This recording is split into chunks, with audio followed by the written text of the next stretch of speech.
In the last video tutorial, we had a look at how to calculate hours worked if the start work and end work times are within the same day. We also calculated working time for each day from Monday to Friday. The problem is that this usual way of calculating hours will not work for you if the working time spans midnight, which is the case of Friday. On Friday, work started at 7 o'clock in the evening and finished the next day at 6 o'clock in the morning. Since the working time spanned midnight, which means the employee didn't finish work on the same day, we need to use the if function to calculate the hours correctly. Let's do this together. First, we need to remove the misfired attempt and, as usual, we type the equal sign in the cell that is supposed to show the result. Now, select the function if by typing the first letter I and double-click on if once you see the options.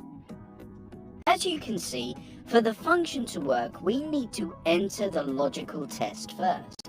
Then, we tell Excel what value to work with if the condition we entered is true, and right after that, we need the value Excel should take into account if the result of the logical test is false. In this tutorial, I'll guide you step by step through how to work with the if function in case you need to calculate time. More details on how the function works can be found in the video on how to use the if function in Excel. So, as for the beginning, we need to enter the logical test or condition based on which Excel will decide what value to use in the calculation.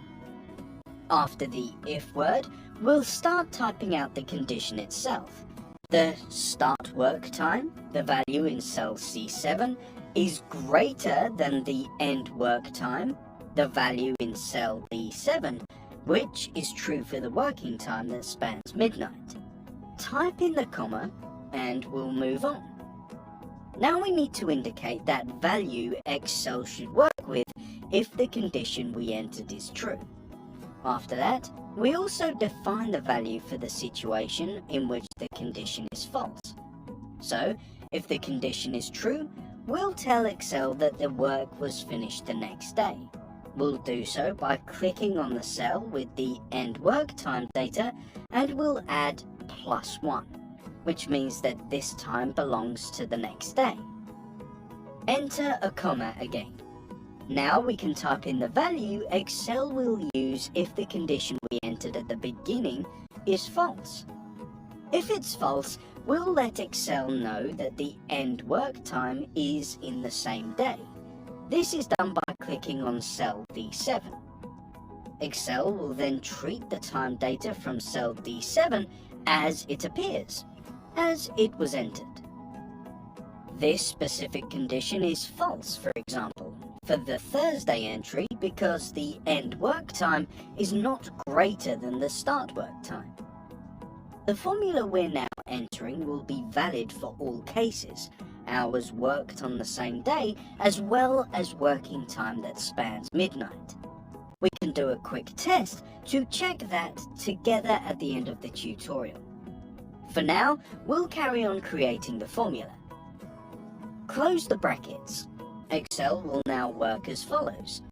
If the value in C7 is greater than the value in D7, the value in D7 is from the next day.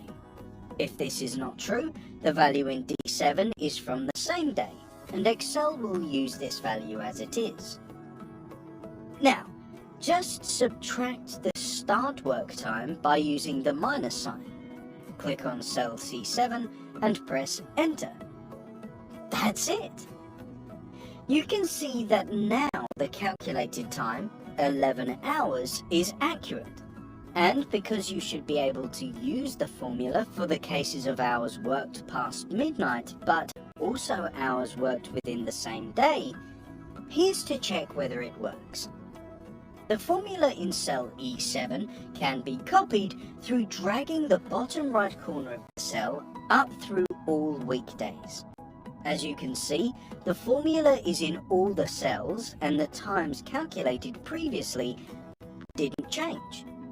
This means the formula works even in cases where the hours worked didn't span midnight. To see how we can easily add up hours worked throughout the whole week, watch the next Easy Click Academy video tutorial.